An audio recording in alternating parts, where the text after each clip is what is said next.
हो गया time. Subhash ji, mic ठीक है ना?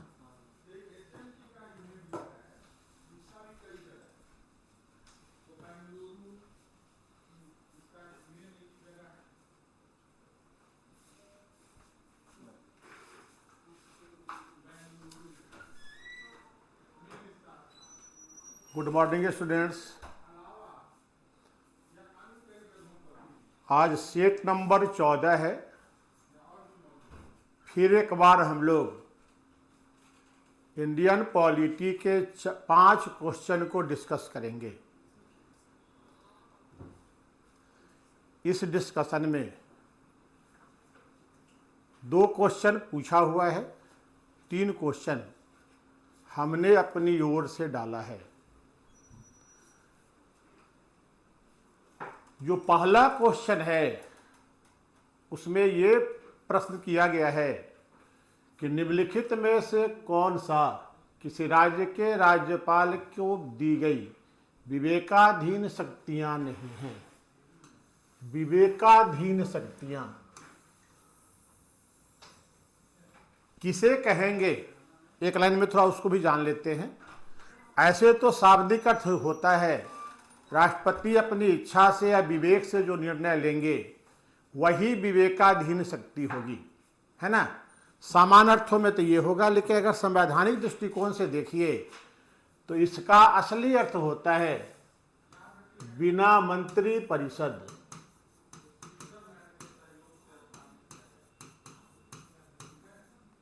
की सलाह से लिया गया निर्णय।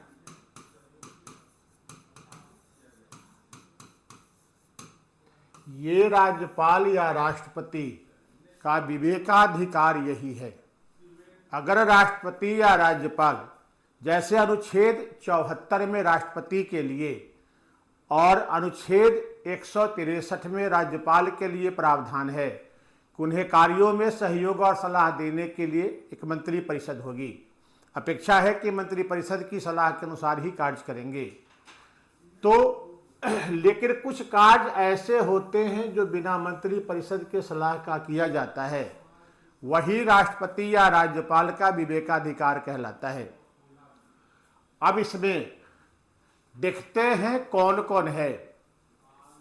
भारत के राष्ट्रपति को राष्ट्रपति शासन अधिरूपित करने के लिए रिपोर्ट भेजना, ये व्यवस्था अनुच्छेद 356 में है। और इस रिपोर्ट को भेजने में मंत्री परिषद की सलाह नहीं ली जाती है। तो क्योंकि मंत्री परिषद खुद ही अपने अस्तित्व को मिटाने के लिए तो सलाह नहीं ही देगी, क्योंकि सबसे पहले सरकार को ही बर्खास्त किया जाता है। दूसरा, राज्य विधि के विरुद्ध किए गए अपराध के लिए सजा प्राप्त व्यक्ति को क्षमादान देना होगा। क्षमादान देना, और ये क्षमादान ये अनुच्छेद 161 की व्यवस्था है। और ये क्षमादान मंत्री परिषद की सलाह पर ही देना होता है। राष्ट्रपति भी मंत्री परिषद की सलाह पर ही देता है, राज्यपाल भी मंत्री परिषद की सलाह पर ही देता है। Good morning. तो ये विवेकाधीन शक्ति नहीं है। राज्य विधानमंडल द्वारा पारित कतिपय विधेयकों को राष्ट्रपति के विचार के लिए प्रस्तुत करना, है ना, ये अनुच्छेद 200 की व्यवस्था है। अनुच्छेद 200 के तहत राज्यपाल को यह अधिकार है कि वह राज्य विधानमंडल द्वारा पारित किसी विधेयक को राष्ट्रपति के लिए आरक्षित कर सकता है। इसमें वैसे विधेयक का आरक्षण आवश्यक होता है जिससे उच्च न्यायालय की शक्ति प्रभावित होती है। वैसे राज्यपाल चाहे तो किसी भी विधेयक को राष्ट्रपति के लिए आरक्षित कर सकता है जिसमें धन विधेयक भी शामिल होगा, है ना। तो ये जो होता है आरक्षण, इसमें मंत्री परिषद की कोई सलाह नहीं होती है, ये राज्यपाल स्वयं से निर्णय लेता है। तीसरा, किसी अध्यादेश को जारी करने से पूर्व राष्ट्रपति से अनुमति मांगना, यह अनुच्छेद 201 की व्यवस्था है।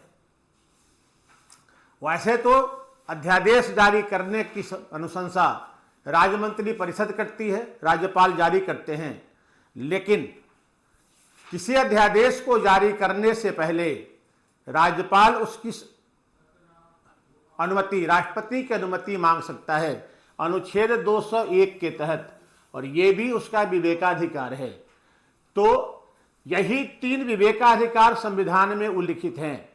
अनुच्छेद 356 लागू करने की अनुशंसा करना, विधानमंडल द्वारा पारित किसी विधेयक को राष्ट्रपति के लिए आरक्षित करना, और किसी अध्यादेश को जारी करने से पूर्व राष्ट्रपति से अनुमति मांगना।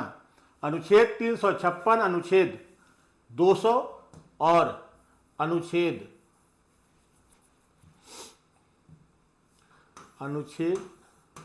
201 आप इस रूप में भी ध्यान में रख सकते हैं।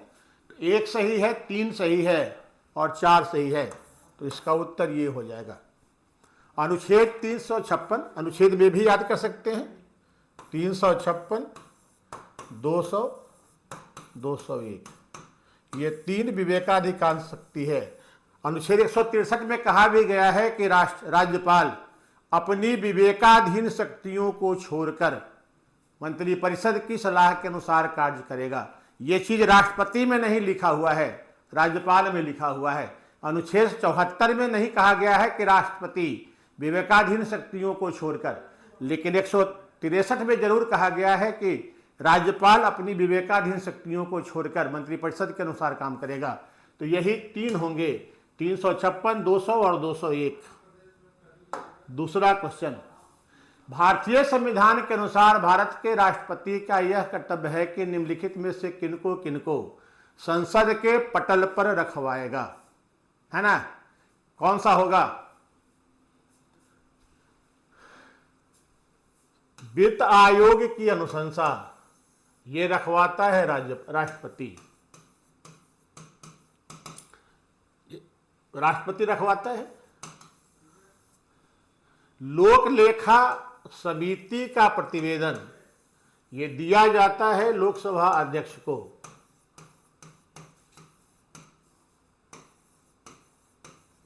और जब अध्यक्ष को दिया जाएगा तो वो रखवाएगा लोकसभा अध्यक्ष ही, इसमें राष्ट्रपति की भूमिका नहीं होती है ना?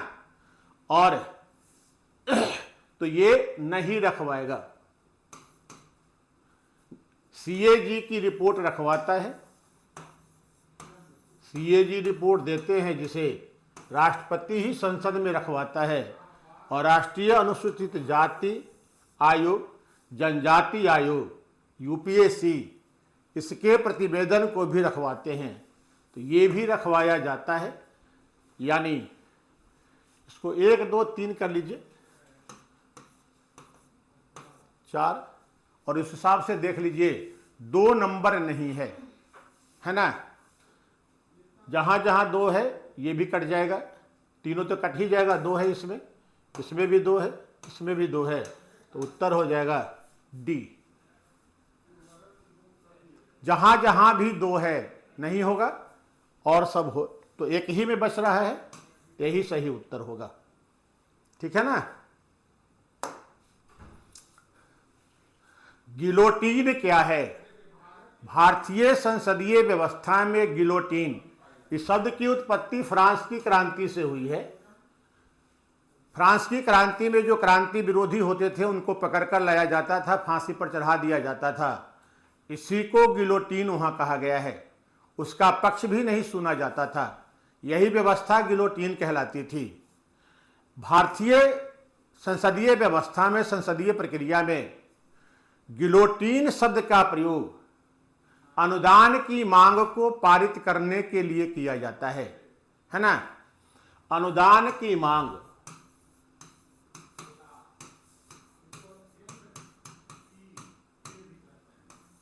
अनुच्छेद 113 में है।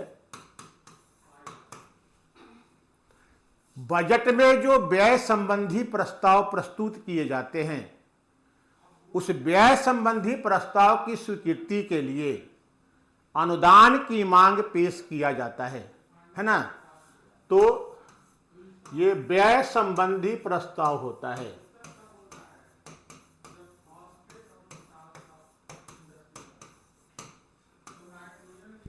व्यय संबंधी प्रस्ताव है जिसकी स्वीकृति के लिए जो संसद में पेश किया जाता है उसी को अनुदान की मांग कहते हैं।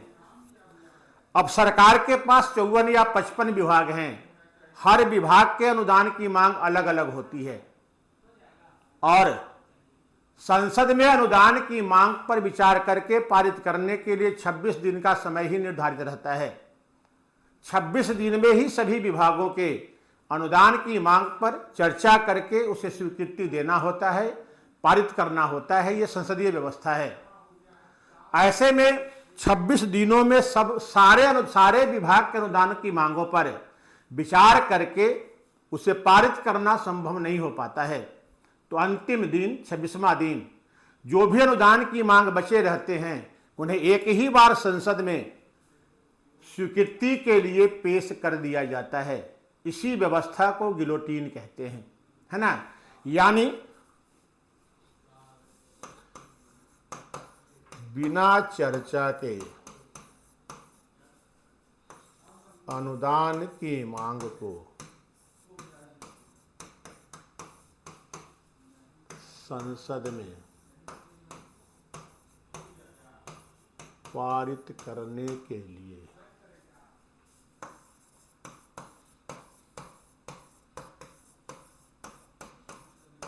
पेश करना ही गिलोटीन कहलाता है।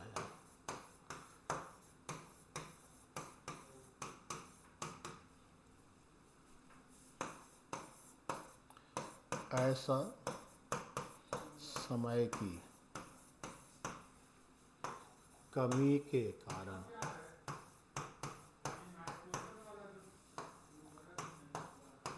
करना पड़ता है ना। तो गुड मॉर्निंग राजकुमार। तो ये इसी को अनुदान की, तो इसी को गिलोटीन कहते हैं। इसलिए बजट पारित करने में है हालांकि बजट का हिस्सा, लेकिन वो होगा नहीं, संशोधन विधेयक में भी नहीं होगा, साधारण विधेयक में नहीं। तो अनुदान की मांग पारित कराने से संबंधित है गिलोटीन, है ना। बिना चर्चा के अनुदान की मांग को पारित करने के लिए संसद में पेश करना ही गिलोटीन कहलाता है। अनुदान की मांग राष्ट्रपति की पूर्व अनुमति से पेश होता है कि पूर्व अनुमति से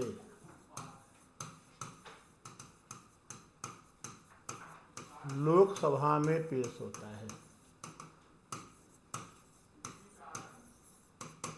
लोकसभा में ही, हालांकि राज्यसभा में जाता है, केवल लेखानुदान राज्यसभा में नहीं जाता है, लेकिन लोकसभा में पेश होता है राष्ट्रपति की पूर्व अनुमति से ही। तो यही है गिलोटीन का संबंध अनुदान की मांग को पारित करने से है ना। अब अगला बबीता, गुड मॉर्निंग। अब चौथा क्वेश्चन, कौन सा व्यय भारत की संचित निधि पर भारित व्यय में शामिल नहीं है। सबसे पहले तो ये जानते हैं कि भारत की संचित निधि पर भारित व्यय कहते किसे हैं, है ना। संचित निधि पर भारित व्यय क्या होता है। ये 8 व्यय हैं संविधान के अनुसार जो भारत की संचित निधि पर भारित व्यय में शामिल होता है। इसमें राष्ट्रपति का वेतन भत्ता पेंशन, लोकसभा अध्यक्ष उपाध्यक्ष तथा राज्यसभा के सभापति उपसभापति का वेतन भत्ता, सीएजी का वेतन भत्ता और पेंशन, सर्वोच्च न्यायालय, गुड मॉर्निंग रजनी, लेट है आज सबको ही, सर्वोच्च न्यायालय के न्यायाधीशों का वेतन भत्ता और पेंशन, उच्च न्यायालय के न्यायाधीशों का पेंशन, भारत सरकार द्वारा लिए गए ऋण एवं उस पर ब्याज की अदायगी, न्यायालय के किसी निर्णय को लागू करने पर होने वाला व्यय, और अंतिम, संसद द्वारा किसी व्यय को भारत की संचित निधि पर भारित घोषित किया जा सकता है। 8 प्रकार के हैं, संसद जिसको घोषित कर दे, है ना, यही 8 होता है। लेकिन सबसे पहले भारित व्यय का मतलब क्या है? वैसा व्यय जिस पर संसद को मतदान करने का अधिकार नहीं होता है।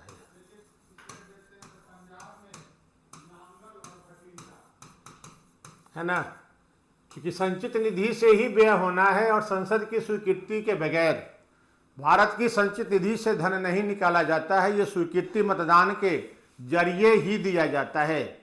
लेकिन जो भी भारित व्यय पर रखे गए हैं उस पर संसद को मतदान करने का अधिकार नहीं होता है। इसी को भारत की संचित निधि पर भारित व्यय कहा जाता है।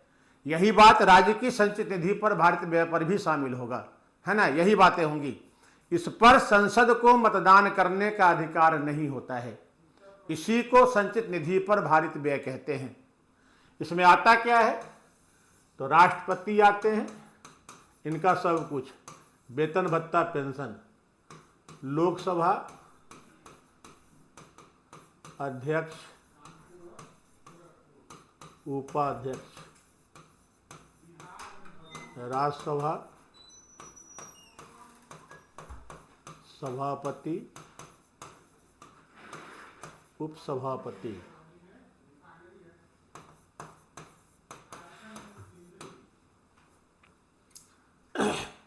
CAG वेतन भत्ता पेंशन।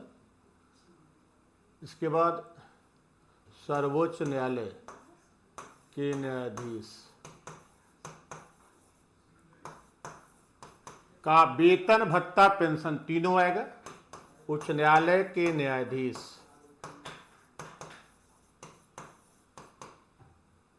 पेंशन केवल इनका है।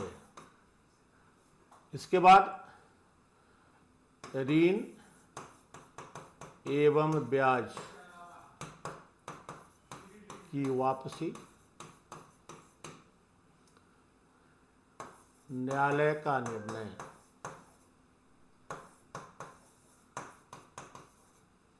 अन्य व्यय जिसे संसद घोषित करती है। यही 8 हैं, है ना, ये दोनों तो एक ही हो जाएगा। अब देख लेते हैं यहां, तो कौन सा होगा? अभिषेक बी हैं, देख लेते हैं। भारत सरकार द्वारा लिए गए ऋण एवं उस पर ब्याज का भुगतान, ये तो है ना। न्यायालय के किसी निर्णय को लागू करने पर होने वाला व्यय, ये भी है। लोकसभा के अध्यक्ष उपाध्यक्ष तथा राज्यसभा के सभापति एवं उपसभापति, ये भी है ना। अब यहां पर एक गौर कर लीजिए, ये भी उपराष्ट्रपति शब्द नहीं लिखा गया है, नहीं, तो ये सही है। उच्च न्यायालय के न्यायाधीशों का वेतन भत्ता राज्य की संचित निधि पर भारित होता है। पेंशन केवल भारत की संचित निधि पर है, इसलिए यही विकल्प गलत हो जाता है। नहीं, उच्च न्यायालय के न्यायाधीशों का वेतन भत्ता राज्य की संचित निधि से भारित व्यय ही होता है। यहां भी पेंशन भारत की संचित निधि से प्राप्त होता है, राज्य के संचित निधि से नहीं दिया जाता है। इसलिए डी विकल्प गलत है, क्योंकि वेतन भत्ता भी उसमें जोड़ा हुआ था, इसलिए उत्तर डी ही होगा, है ना। 5वां, सर्वोच्च न्यायालय के लिली थॉमस बनाम भारत संघवाद किससे संबंधित है? ये तो बड़ा आसान है, हाल में चर्चा में भी रहा था, नहीं, पिछले साल लगता है चर्चा में रहा था। किससे संबंधित है?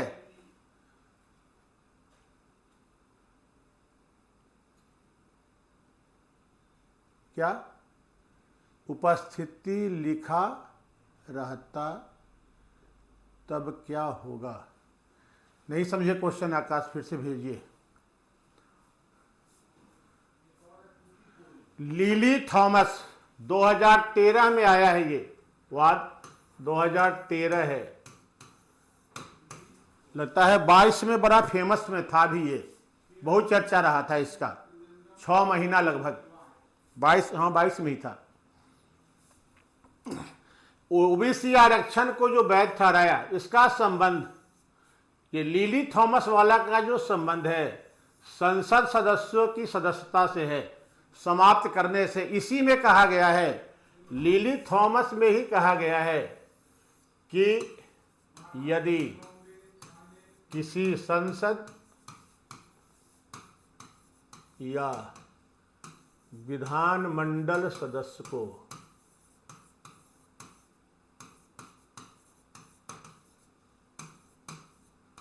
दो वर्ष या अधिक की सजा प्राप्त होती है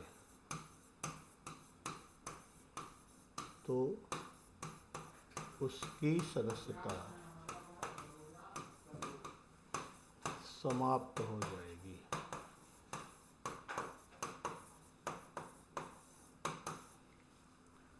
संसद की सदस्यता समाप्त करने से संबंधित है नहीं, इसी कानून के तहत 2022 में राहुल गांधी की सदस्यता समाप्त हुई थी, है ना।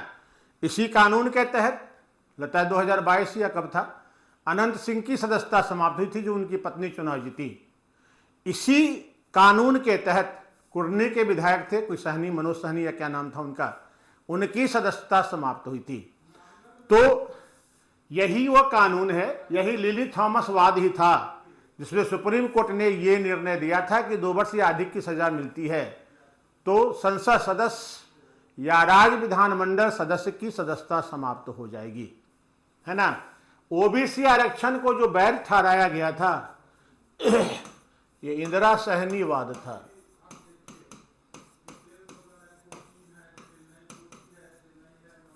निजता के अधिकार को जो मौलिक अधिकार का दर्जा दिया गया, 21 में शामिल किया गया, ये पुट्टा स्वामी मामला था।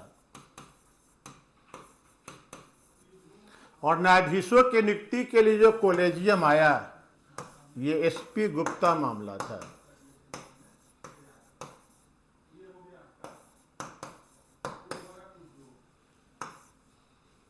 है ना। लिली थॉमस की वजह से ही कई लोगों की सदस्यता गई है। लालू जी की सदस्यता भी 2013 में इसी आधार पर चली गई थी। जगदीश शर्मा भी उस समय सजा याफ्ता हुए थे और सदस्यता गई थी उनकी। तो बहुत सारे केस रहे हैं जिसके आधार पर सदस्यता लोगों की गई है, चुनाव भी होते रहे हैं। अभी हाल फिलहाल में तो अनंत सिंह वाला मामला काफ़ी सुर्खियों में था, एक बार मिला भी है ये AK-47, फिर नहीं भी मिला और बरी होकर बाहर भी आ गए हैं। तो मिलता है नहीं मिलता है, इस आधार पर सदस्यता जाते रहती है। तो यही 5 क्वेश्चन था आज का। राज्यपाल के विवेकाधीन शक्तियों में 3 आता है। अनुच्छेद 356 राष्ट्रपति शासन लागू करने की अनुशंसा करना, अनुच्छेद 200 विधानमंडल द्वारा पारित किसी विधेयक को राष्ट्रपति के लिए आरक्षित करना, और 201 किसी अध्यादेश को जारी करने से पहले राष्ट्रपति की अनुमति मांगना। ये 3 विवेकाधीन शक्तियां हैं, संविधान में उल्लिखित हैं। त्रिशंकु विधानसभा में सरकार बनवाना ये सब अलग है, ये मौके की बात है ना। लेकिन वो संविधान में दर्ज है 356, 200 और 201। दूसरा, भारत के राष्ट्रपति किसको संसद में रखवाता है, किसकी रिपोर्ट को? तो वित्त आयोग की रिपोर्ट को रखवाते हैं, CAG की रिपोर्ट को रखवाते हैं, राष्ट्रीय SC आयोग की रिपोर्ट को रखवाते हैं, लोक लेखा समिति का रिपोर्ट नहीं रखवाते हैं, CAG की रिपोर्ट रखवाते हैं जिस पर लोक लेखा समिति विचार करती है, और ये समिति अपनी रिपोर्ट लोकसभा अध्यक्ष को देती है तो स्वाभाविक है कि उन्हीं के माध्यम से वो सदन में आएगा, राष्ट्रपति के माध्यम से नहीं आना है। तो 1, 3 और 4 यही उसका सही उत्तर होगा। तीसरा, गिलोटीन। अनुदान की मांग को बिना चर्चा किए अनुदान की मांग को सदन में पारित करने के लिए पेश करना ही गिलोटीन कहलाता है। तो अनुदान की मांग से संबंधित है ये, उसी को पारित करने के लिए पेश किया जो अनुदान की मांग को रख दिया जाता है बिना चर्चा के कि संसद स्वीकार करे, इसी घटना को गिलोटीन कहा जाता है।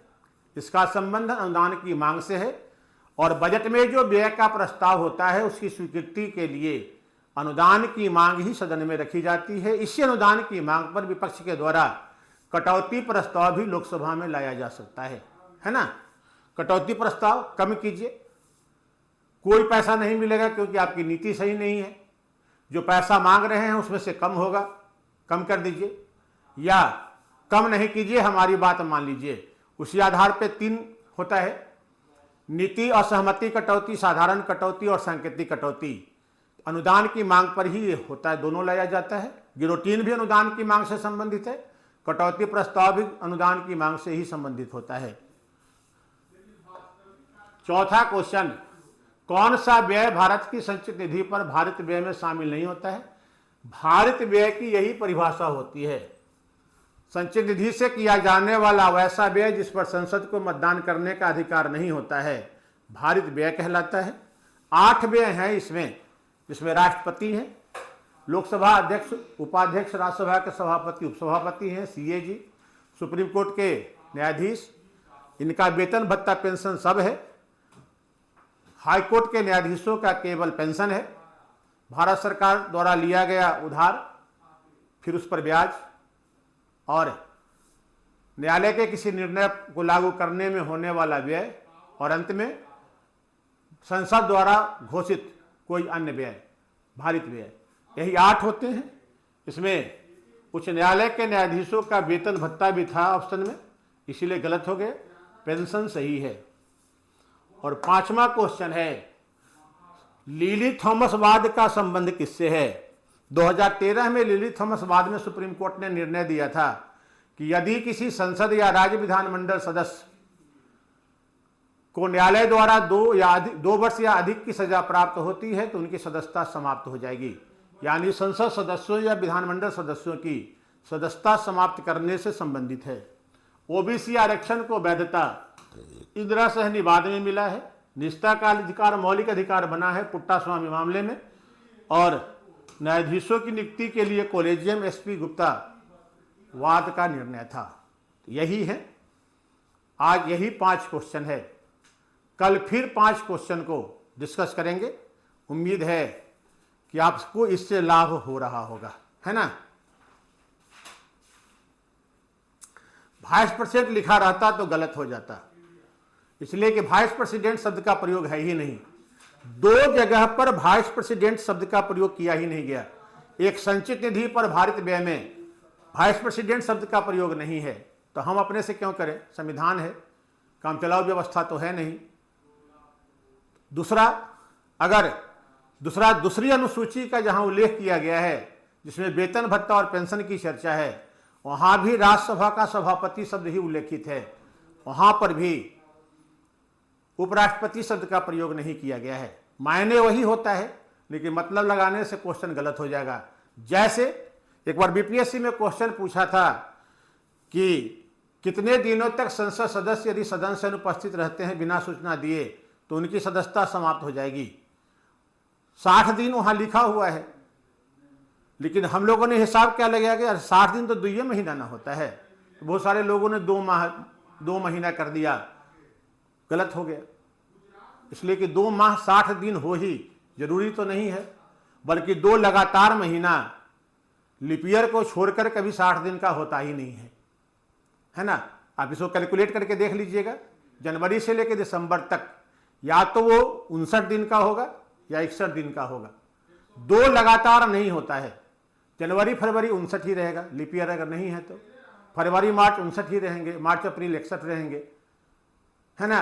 अप्रैल मई 61 ही रहेंगे, मई जून 61 ही रहेंगे, जून जुलाई 61 ही रहेंगे, जुलाई अगस्त 62 होंगे। तो लगातार महीना ग्रेगोरियन कैलेंडर के अनुसार 60 दिन होते ही नहीं है। एक बात तो इसी वजह से कटेगा, दूसरी बात है कि संविधान 60 दिन लिखता है, 2 महीना लिखता नहीं है। तो अपने से तो संविधान पढ़ने का अधिकार है, पढ़िए खूब, बनाने का अधिकार किसी को नहीं है। अम्बेडकर साहब बना के गए हैं, उसी को पढ़ना है। इसलिए वाइस प्रेसिडेंट रहने पे आपका आंसर गलत हो जाएगा। ठीक है, तो आज तक के लिए इतना ही, धन्यवाद।